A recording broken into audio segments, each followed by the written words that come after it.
Welcome to this Mayo Clinic Laboratories recording on testing options for patients with chronic diarrhea with our presenters, Dr. Michael Camilleri and Dr. Leslie Donato. Dr. Donato, go ahead and take us away. Thank you. Today we'll be talking about testing options for patients with chronic diarrhea with a focus on bile acid malabsorption. I have no disclosures. There are many causes for chronic diarrhea, many of which are shown here.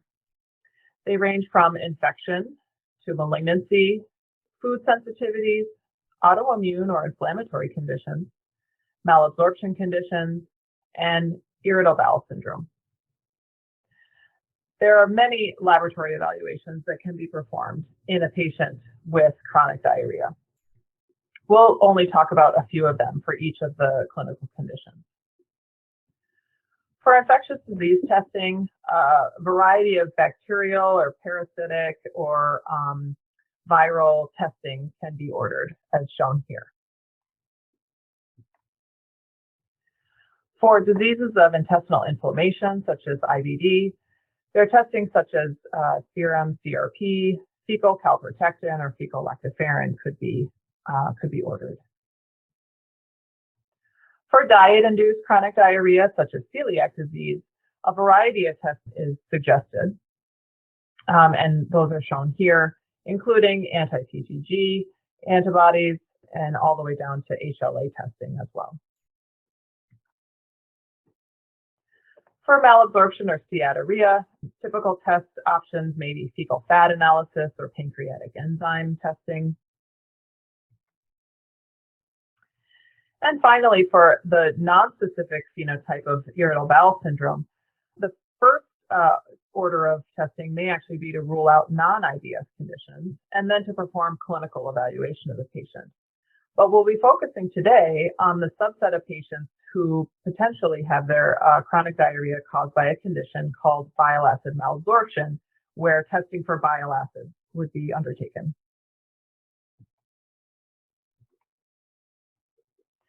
So bile acids aid in the emulsification and absorption of dietary fats. They're synthesized in the liver from cholesterol, and they enter into the GI system as primary bile acids, notably cholic acid and deoxycholic acid. They travel through the GI system, through the small intestine, and at the end of the small intestine, the ileum, 95% of those bile acids are reabsorbed into circulation and function to negatively feedback the synthesis of bile acids in the liver. The remaining 5% of bile acids enter the colon and transverse that, and during that colon travel, they are converted by bacterial enzymes in there to what we call secondary bile acids, notably deoxycholic acid and lithocholic acid. And those are excreted in the stool, with a majority of bile acids being secondary bile acids in the stool. When a patient is deficient in some capacity for reabsorption of the bile acids in the ileum, this can lead to a condition called bile acid malabsorption that results in increased bile acids in the stool, as well as an increased percentage of primary bile acids in the stool, an increase in the concentration or the percentage of cholic acid and deoxycholic acid. In addition, the feedback inhibition from the reabsorbed bile acids is inhibited in these patients who have bile acid malabsorption. Looking at that synthesis more carefully, we see here that cholesterol is converted to cholic acid by through an intermediate called 7-alpha hydroxy 4-cholesterol 3-one, or what we call 7-alpha C4. 7-alpha C4, again, is the intermediate in the biosynthesis of bile acids, and it actually can be found circulating in serum and can be measured in that matrix. 7-alpha C4 does show some diurnal variation, and so testing really should be ordered on a fasting serum sample collecting in the morning.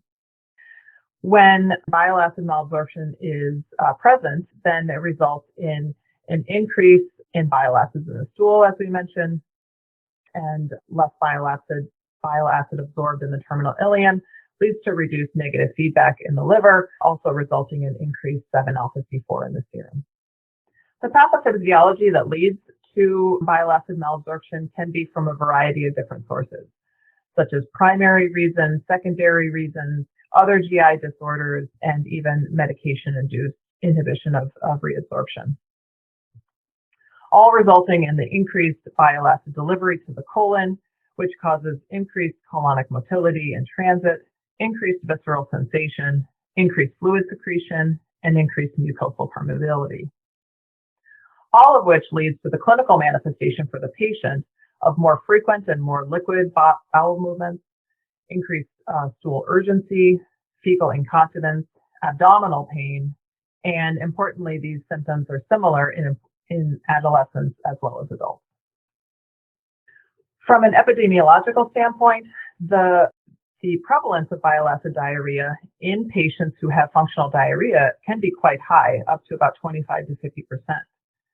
When talking about an entire community setting, the prevalence is thought to be equivalent to that of a fairly common disease that we know of, celiac disease, or about 1% of the community at large. So bile acid malabsorption or bile acid diarrhea is actually quite prevalent in our community, but maybe not as well recognized. So let's talk about the lab testing options we have to evaluate a patient for bile acid malabsorption or bile acid diarrhea. The worldwide gold standard test is actually called is a radioactive test, CCAT retention test, which is actually not available in the United States, so we will not be talking about that during this talk. The two tests that are available at Mayo Clinic are the fecal bile acid test and the serum 7-alpha-C4 test. The fecal bile acid test is currently the gold standard test in the U.S. It requires a 48-hour collection where bile acids are measured in that stool sample. And what's nice about this test is that it can be ordered at the same time as a fecal fat analysis for evaluation of malabsorption or steatorrhea in the same patient, which is often the case. The other test option is the serum 7-alpha-C4 test. Again, fasting serum test potentially may be best used as a screening test, and we'll talk about the reasons for that in a few slides. These are the two tests that are currently clinically available. Coming soon, however, will be a panel test that includes a random fecal sample that bile acids will be measured in. So this is not requiring a 48-hour collection, plus a paired serum sample where 7-alpha-C4 will be measured. Let's focus on the first available test, the fecal bile acid test. The test is called BA48S. It does require the patient to maintain a high-fat diet of 100 grams of fat per day over a 4-day time period. During day 3 and 4, stool is collected. All stool sample is collected during days 3 and 4 of that high-fat diet. On day 5, all stool samples are combined and returned to the laboratory for analysis. Importantly, intestinal bacteria is found in stool and can degrade bile acids. So it's required that the stool collection needs to be stored frozen during and after collection and mailed to the laboratory frozen. Once to the laboratory, we will homogenize the stool sample, extract the bile acids, measure the most common bile acids, the 5 most common bile acids in the stool by LC tandem mass spectrometry, and we will result out 2 parameters. The first is the total bile acids found in the total 48-hour collection, and it's reported as micromoles per 48 hours.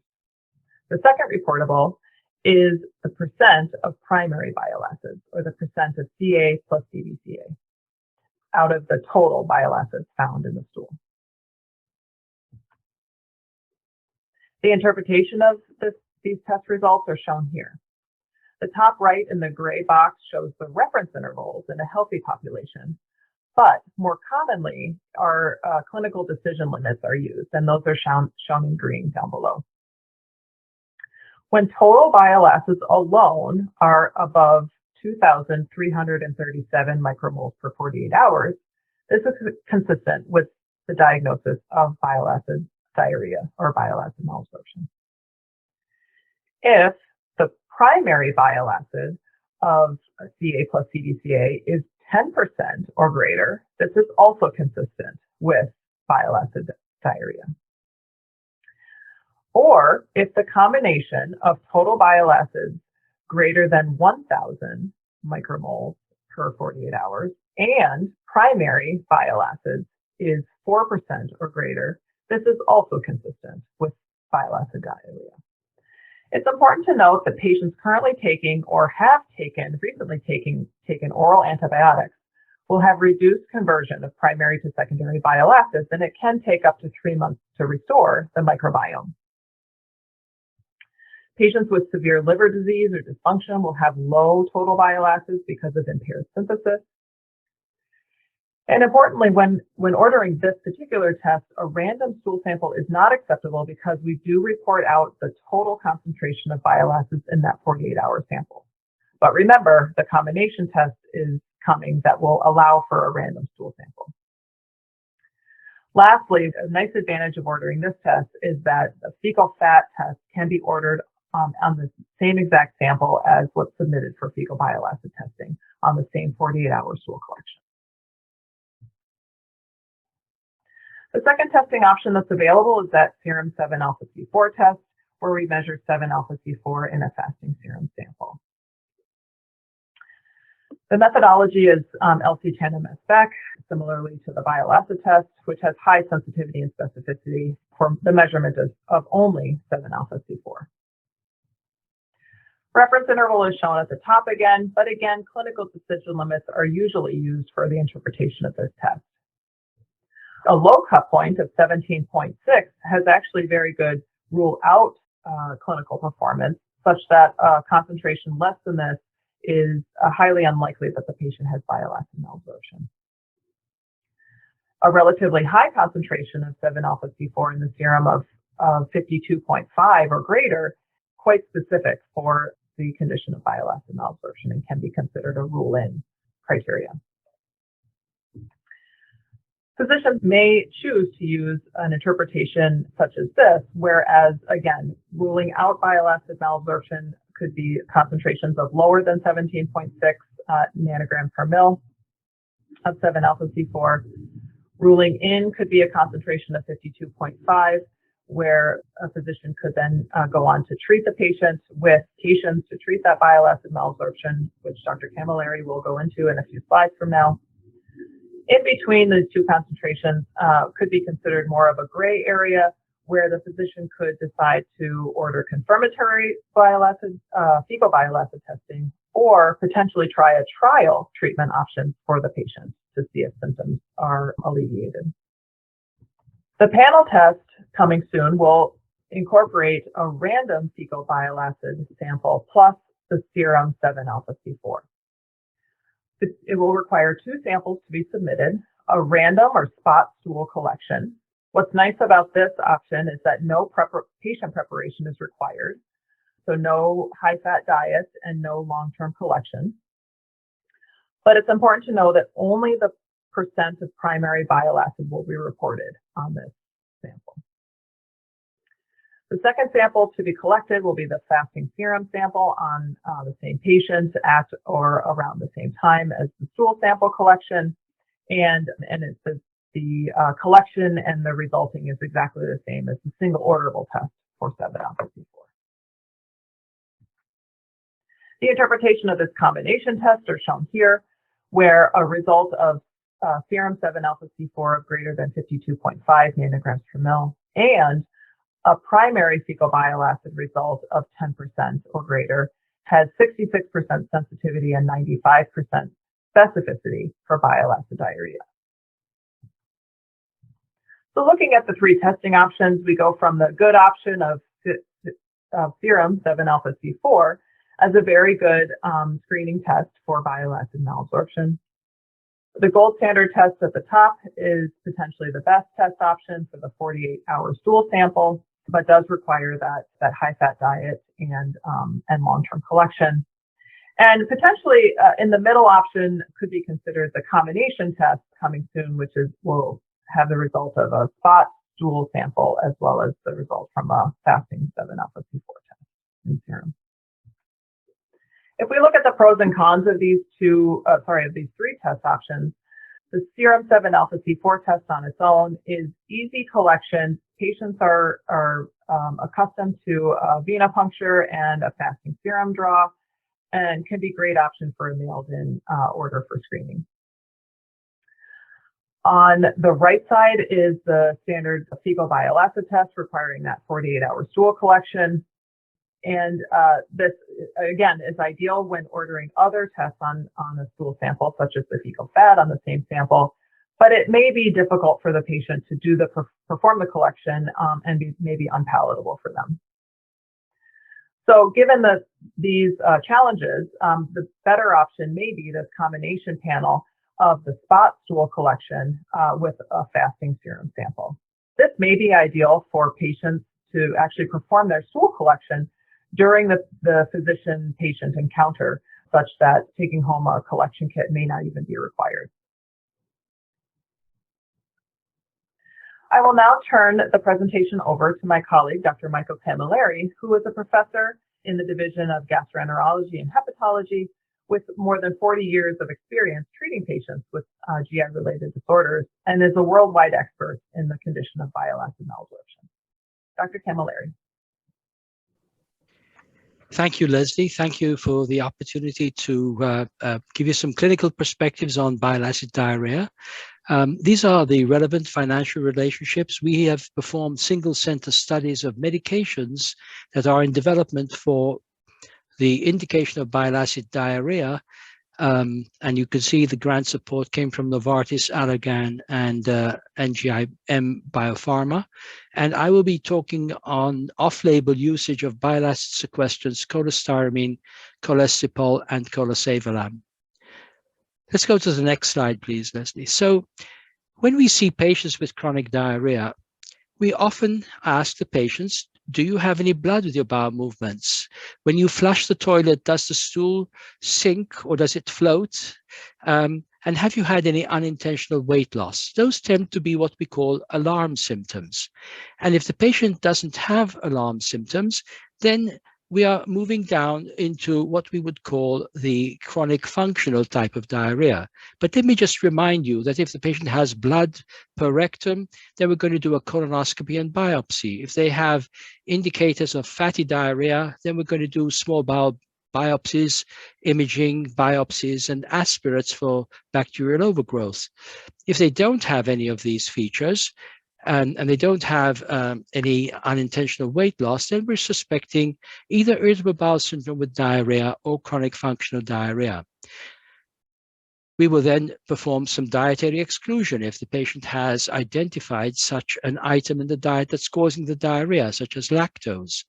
And then we will perform a limited screen for organic disease. This usually involves a complete blood count, a biochemical profile, and especially if we're thinking of inflammatory bowel disease, we will measure serum C-reactive protein, erythrocyte sedimentation rate. If they have features to suggest malabsorption, we might request serum iron, folate, B12.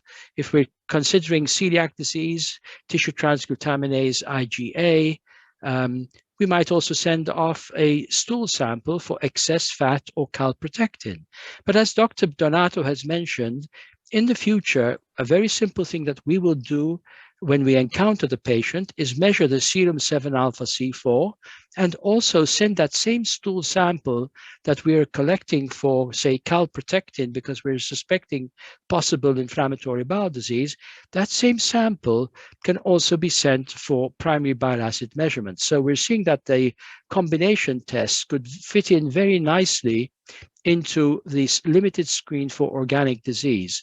And the rationale, again, is that if we're going to screen for celiac disease in somebody with diarrhea, the population prevalence, the community prevalence of bile acid diarrhea is virtually equivalent to that of celiac disease. So we should develop a practice of screening for celiac disease in addition as well to screen for bile acid diarrhea when we encounter patients with chronic functional diarrhea. Next slide, please.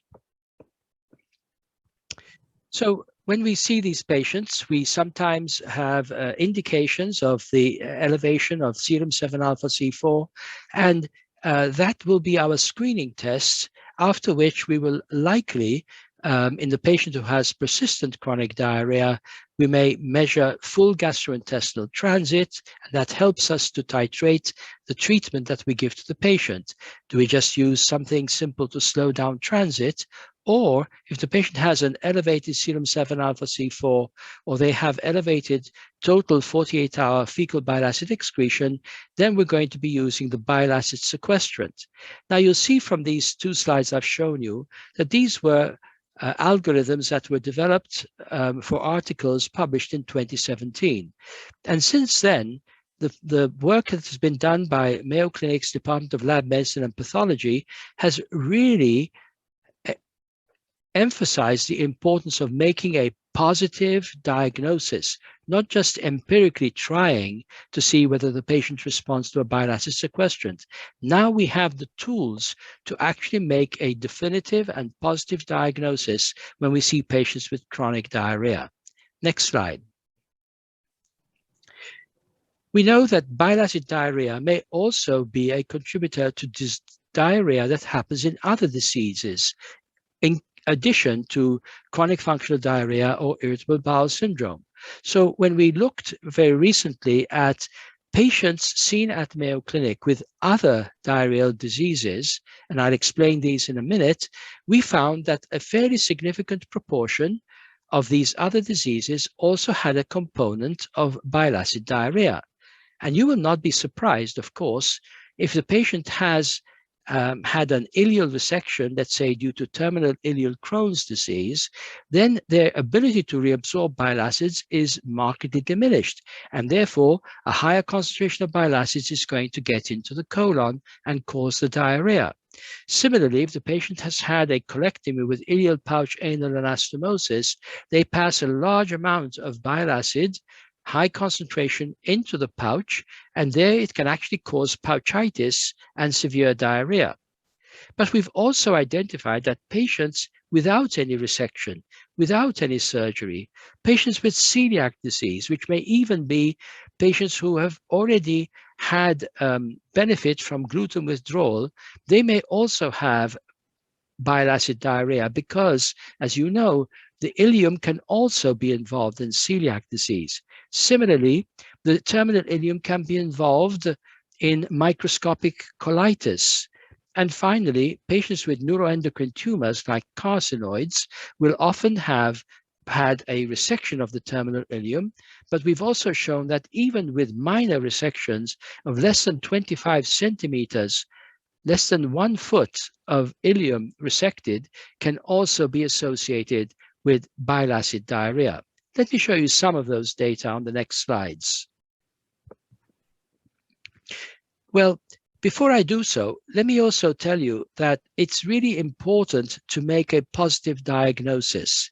The positive diagnosis is made by the tests that Dr. Donato has explained to us. I'm just going to summarize the experience from about over 900 patients that we saw here at Mayo Clinic in the last few years. About 50% of those patients with unexplained diarrhea had elevated fecal bile acid excretion, usually because of the elevation of the total fecal bile acids or because of elevation of just the primary fecal bile acids. As Dr. Donato mentioned, if you have more than 10% of the bile acids in the stool being cholic acid or chenodeoxycholic acid, that constitutes a good diagnostic test for bile acid diarrhea.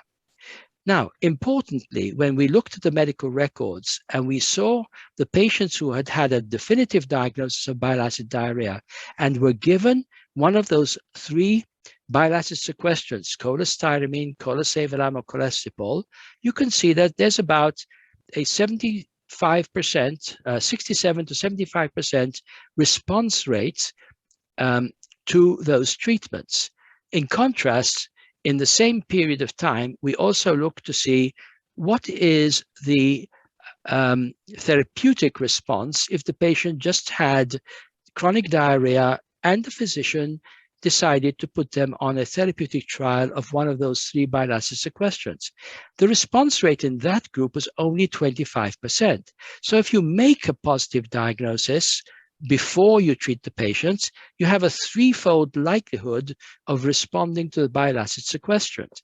And especially if the combo test is introduced, pari passu with our screening for inflammatory bowel disease with serum C-reactive protein and fecal calprotectin, if we do a serum 7-alpha-C4 and a fecal primary bile acid measurement, we can make the diagnosis much more effectively and treat the patient much more effectively with the appropriate bile acid sequestrants.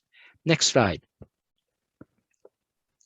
We also know that in the same cohort, the patients who have the diagnosis of bile acid diarrhea, if you look at the right side of the slide, you'll see the types of tests that were also done in these patients in an attempt to identify the cause of the diarrhea. Now, you can see in the middle of part of the slide that the tests were done equally for the patients who ended up with a bile acid diarrhea diagnosis or normal bile acids in the stool, whether it was upper GI endoscopy, biopsies, colonoscopy, etc. You can see the histograms show an equal distribution of those tests for transaction imaging, endoscopic procedures, or miscellaneous testing. But now go back to the image on the right side, and you can see that the transaction imaging, the CT scan, the MRI, only gave us the diagnosis in 4% of those patients.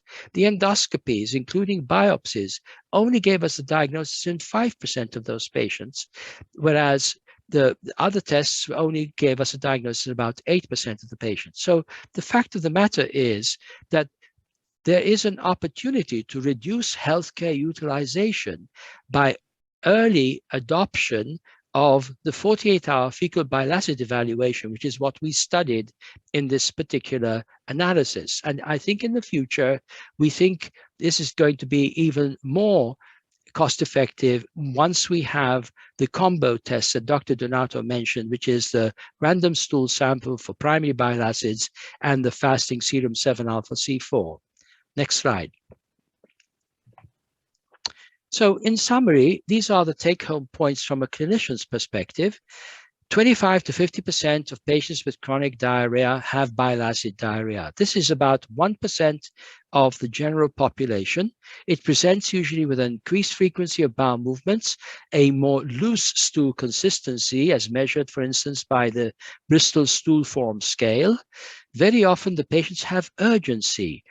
Some of our patients have told us they have so much urgency that they need to be close to a restroom, close to a bathroom to avoid the fear of fecal incontinence. And that obviously results in a reduction in their quality of life.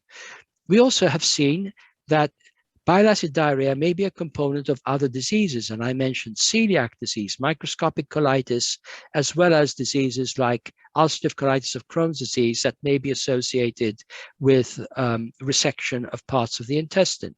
We can now make a positive diagnosis of bile acid diarrhea using this fasting serum 7-alpha-C4 as a screening tool, a definitive test with the 48-hour stool collection for total bile acids or percent primary bile acids. And in the future, we're anticipating an impact from a simpler approach, which is to do the fasting serum 7-alpha-C4 and the random stool sample for primary bile acids. And finally, there are many bile acid sequestrants that are available to us: cholestyramine, cholesavolame, and cholestyramine. I just want to remind any clinicians who may be prescribing these medications that they are very efficacious at binding other medications that are taken within 2 hours of taking these bile acid sequestrants. And so in my clinical practice, I usually give a morning dose at least 2 hours after breakfast and 2 hours after the morning medications are taken. And then I give the last dose just before bed in order for these sequestrants to bind the bile acids that are circulating through the small intestine during the night time. And then those bile acids are taken down into the colon by the sequestrant and excreted in the stool. And that way, it reduces the pool of bile acids circulating through the gastrointestinal tract and thereby reduce the risk of bile acid diarrhea. Thank you very much for giving me the opportunity to participate. Thank you, Dr. Camilleri and Dr. Donato, for sharing this information. If there are any questions about the content in this webinar, you can please contact the email address provided on the screen. Thank you.